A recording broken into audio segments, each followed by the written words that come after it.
So, hi mga kabans no, at welcome to Bans Daily Life. So, ngayon pala no ay maghahako tayo ng niyog no para ibenta lang ng buo.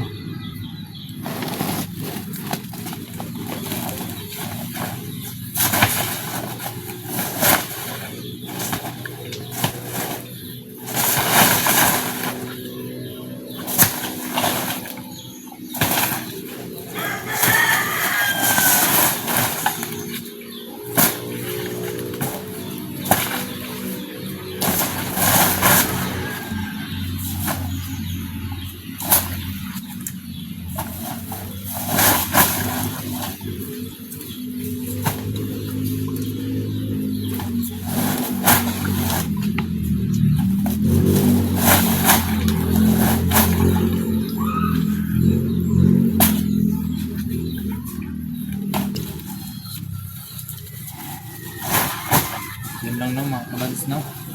At maraming salamat sa panonood no. At huwag kalimutang mag-like, comment at subscribe no para always update sa ating future videos na i-upload.